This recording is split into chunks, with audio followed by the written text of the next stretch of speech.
Vamos lá, mais uma aula nossa. Vamos dar continuidade aqui ao nosso estudo de língua portuguesa, beleza? Vamos lá. Usos do verbo ser.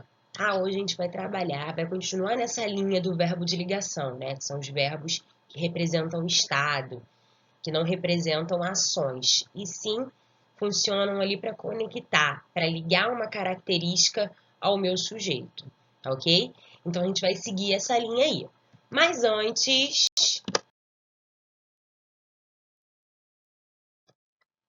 vamos relembrar o capítulo anterior, tá? Através de alguns exercícios.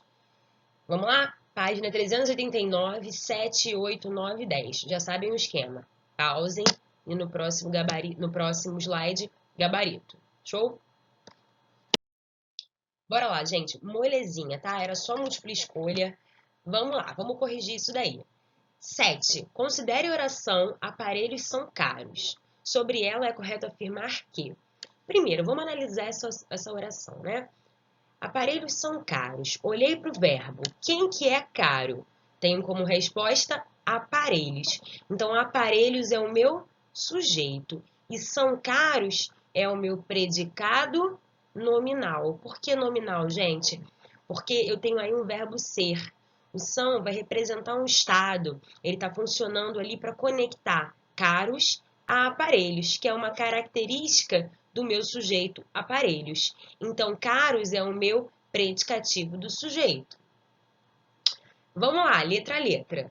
Letra A. Sujeito é oculto? Não mesmo. Aparelhos é o meu sujeito simples, ele não está escondido. O oculto é um sujeito que está escondido.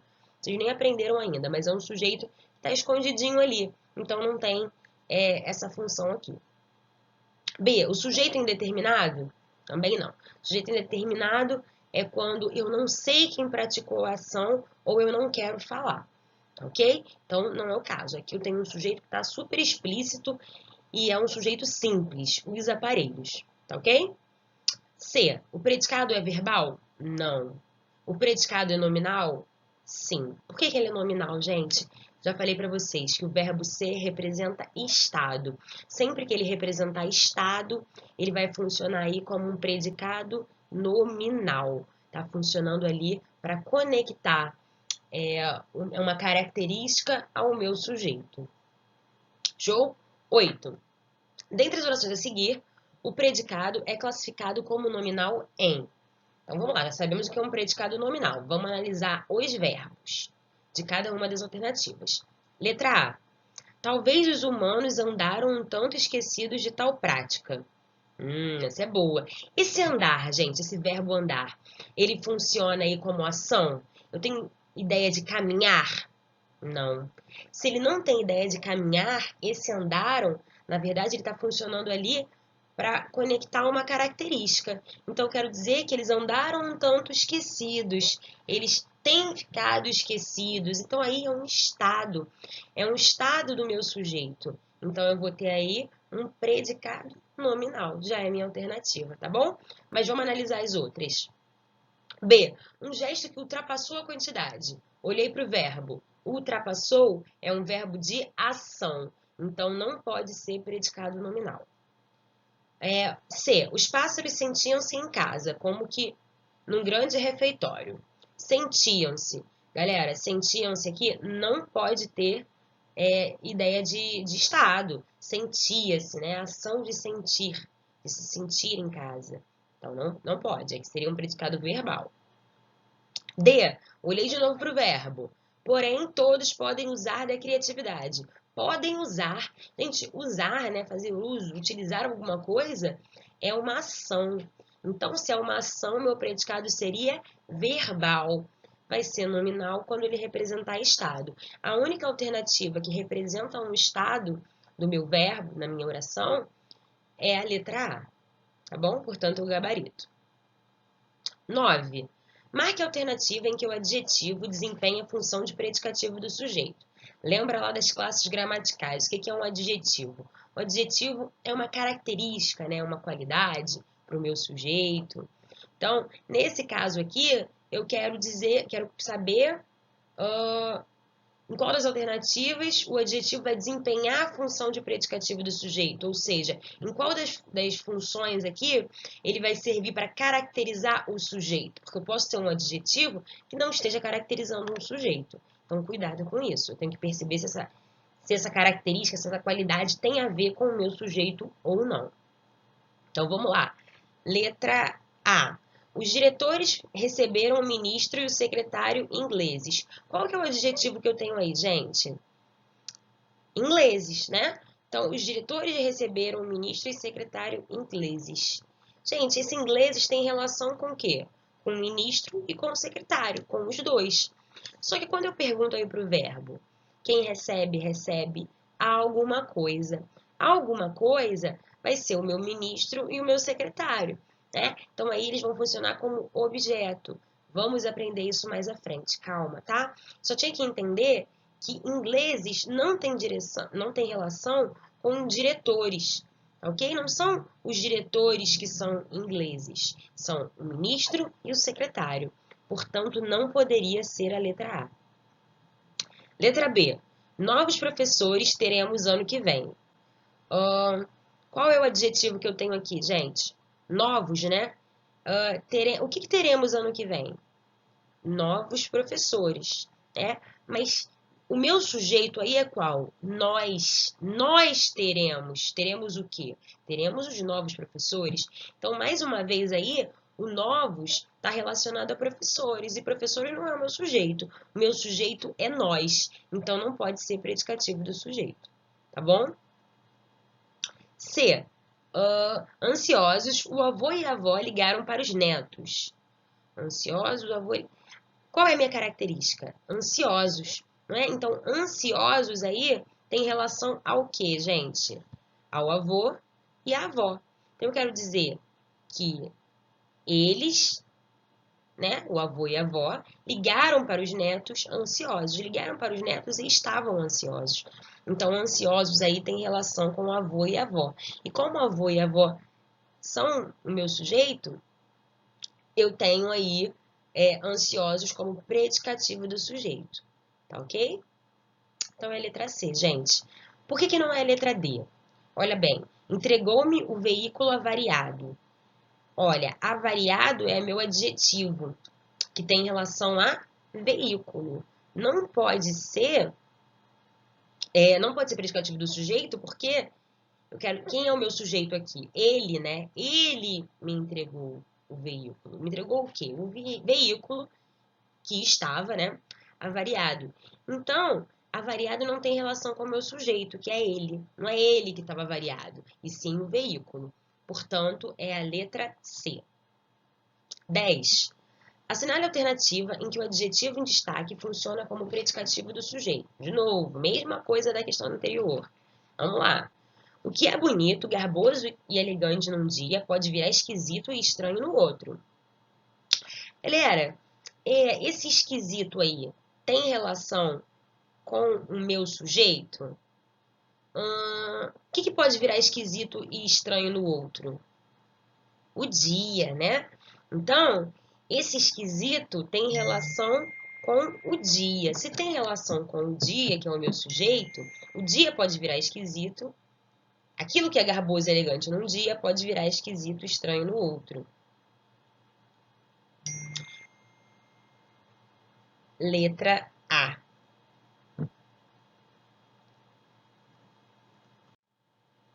Beleza, galera? Letra A, isso mesmo. Tá certo? Então, temos aí a letra B. Olha só, letra B. Muitos dos trajes bizarros eram mais do que curiosidades estéticas. O que era mais do que curiosidade estética, gente?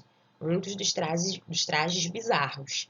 Estéticas não tem nada a ver aí com muitos trajes, tem a ver com curiosidades. Então, não pode ser predicativo do sujeito, entendendo que muitos dos trajes bizarros é o meu sujeito, tá ok? Letra C. Os absurdos da moda ofereciam um terreno fértil para os críticos. Gente, o que oferecia um terreno fértil para os críticos? Os absurdos da moda. Os absurdos da moda é o meu sujeito. Fértil tem a ver com os absurdos da moda? Não. Fértil aí, gente, é o meu terreno. Se é o meu terreno que é fértil, ele não tem aí relação com o meu sujeito, que é absurdo da moda. Então, não pode ser predicativo do sujeito. D. O bizarro tornava diferentes as pessoas da classe alta. Galera, aqui o meu sujeito é o bizarro. Aí eu tenho como adjetivo, como característica, o diferentes. Nem pode ser, né, gente? Porque o bizarro teria que estar concordando com diferentes. E diferente está no plural, então não tem relação um com o outro. Que bizarro é o meu sujeito. E diferentes está relacionado a pessoas, que também está no plural. E não é o meu sujeito aqui. Por isso que não é o meu predicativo. Certo, gente? Vamos lá. Certo, galerinha? Vamos lá. Agora, vamos para o capítulo 7, tá? Vamos dar continuidade aí à nossa disciplina. Usos do verbo ser. Galera, o verbo ser é um dos verbos que a gente mais usa no nosso dia a dia, ok? Então, ele vai atuar como um verbo de ligação quando ele for usado para conectar o sujeito ao seu predicativo, o que a gente já vinha estudando aqui. O que eu tenho que saber? Que a regra geral dos usos desses verbos é que o verbo sempre concorda com o sujeito. Mas isso é a regra geral. Calma. Vamos lá, um exemplo aqui. Os centros estão vazios no domingo. Gente, quem que está vazio no domingo? Os centros, né? Os centros aí é o meu sujeito que está no plural. Os centros. E qual vai ser esse meu predicado? Tudo que for do verbo em diante, né? Predicado com o verbo no plural também. Estão vazios no domingo. Então, o meu verbo ser aí, o estão, vai ser utilizado no plural para poder concordar com o meu sujeito, os centros. Acho que isso é muito tranquilo para vocês. Só que a gente tem que pensar que há algumas exceções que confundem, tá? Então, bora lá entender isso melhor. Quando eu digo assim, é domingo e as ruas do centro estão desertas. Por que o verbo estar foi usado no plural, gente? É aquilo que a gente já vem trabalhando. Porque o meu sujeito ruas vai se encontrar no plural e o verbo vai ter que concordar com ele, tá certo? Tranquilo. Mas então, o desafio aqui é a gente entender que nem sempre vai ser dessa forma. O grande desafio é perceber que nem sempre, que preferencialmente vai concordar com o sujeito, mas nem sempre. Vamos lá. É 2 horas. Que pena, você foi desclassificado. Então, a gente tem aí o quê? Provavelmente uma entrevista de emprego, né? Então, o rapaz está ali tentando se posicionar, e aí, em algum momento, ele disse, é 2 horas. E aí, provavelmente, o futuro patrão dele, né? A pessoa que está o avaliando, disse, né? Que pena, você foi desclassificado. Gente, qual é a ideia aí? Qual é o problema? Por que esse cara foi desclassificado? Porque ele usou o verbo ser errado. É 2 horas? Não. São 2 horas. Esse é um caso específico. É um caso em que o verbo ser eu vou utilizar concordando com o meu numeral. O meu numeral aí é o 2, né? Está indicando a quantidade das horas. 2 horas. Então, eu vou usar são. São 2 horas. Então, foi esse aí o erro do rapaz. Vamos entender isso melhor, galera. Essa tabelinha tá até no livro de vocês também, mas eu coloquei aqui para ficar bem didático, para vocês conseguirem interagir comigo. Vamos lá. O verbo ser, quando for pessoal, né? O que é um verbo pessoal? É um verbo que apresenta sujeito. Eu consigo levar para todas as pessoas ali que eu tenho. Eu, tu, ele, ela, nós, vós, eles. Eu consigo conjugar nessas pessoas. Mas há verbos que são impessoais. O quê? São verbos que não vão apresentar sujeito. Eles não vão conseguir ser conjugados nessas pessoas. Todas que eu falei agora. Tá ok? Quando eles forem pessoais, como é que isso vai ocorrer? Como é que vai funcionar essa regrinha? Quando um dos elementos, sujeito ou predicativo, for plural, você vai usar também o plural do verbo. Por exemplo, nem tudo são flores. Galera, são flores. Está concordando com o quê? Com o meu predicativo. Então, tranquilamente, eu posso fazer isso. Foi o que ele me disse na regra. Quando um dos elementos sujeito ou predicativo for para o plural, eu vou usar também esse meu verbo no plural. Então, não seria nem tudo é flores, nem tudo são flores, porque eu estou concordando aí com o meu predicativo, em que tudo é o meu sujeito e flores é o meu predicativo do sujeito, é a minha característica relacionada ao tudo. Entendeu? Por isso que eu vou usar no plural. Outro caso. De que são esses papéis? Gente, esse são está concordando com o quê? Com os papéis. Quem é o meu sujeito e papéis, o meu predicativo do sujeito. Minha característica ali relacionada ao meu sujeito quem. Outra, seu medo eram os preços. Por que eu fiz isso? Mesmo fator. Os preços está no plural. Então, seu medo eram os preços. Eu vou concordar com esse predicativo. Nesse caso, eu não posso concordar com o meu sujeito, medo. Tá bem? Porque um deles está no predicativo. Então, desculpa, está no plural. Então, aquele que estiver no plural vai me fazer colocar esse verbo também no plural. Certo? Segundo caso, gente. Se um dos elementos for pessoa, nome ou pronome, você vai usar o verbo concordando com essa pessoa. As pessoas vão predominar sobre as coisas. Por exemplo, o alvo do projeto são as mães solteiras. Gente, quem que é o alvo do projeto? As mães solteiras, tá? Então, eu vou concordar aí as mães solteiras, o meu verbo com as mães solteiras, tá? Que são aí o alvo do meu projeto. As mães solteiras são as minhas pessoas aí. O menino era as saudades da mãe. Gente, olha só. Ah, professora, mas por que eu não posso concordar com saudades? Lembra, nesse segundo caso aqui, nessa segunda regrinha, se um dos elementos for pessoa, eu vou priorizar a pessoa sobre a coisa. Qual que é a pessoa? O menino. A coisa é o quê? A saudade da mãe. Então, o menino era. Não, o menino eram. O menino era. Menino tá no singular. Era vai ficar no singular também. Show de bola? Outra regra. Expressões de preço, peso e medida são fixas, são invariáveis. O que é uma coisa invariável? Que não vai variar, que não vai modificar. Então, galera, isso aqui é mais fácil. Vai ser sempre assim. É muito, é pouco, é mais que, é menos de, é suficiente e outras que a gente tem aí por aí. Tá? Então, não vai, independentemente dos termos que eu tenha antes ou depois, vai estar sempre no singular, sempre dessa forma. Por exemplo, 200 pessoas é pouco para o nosso objetivo. Então, isso é pouco. Então, aí, eu não estou concordando com 200 pessoas. Eu não vou colocar o meu verbo no plural. 200 pessoas são pouco, não. 200 pessoas é pouco. Lembra, expressão pronta. É muito, é pouco, é mais, é menos. Segundo caso, 500 é mais do que esperávamos. Mesmo que 500, né, esteja aí no plural, um numeral, eu não vou fazer isso. E nesse caso aqui, como é uma expressão pronta, eu vou manter no singular. Tá certo, gente?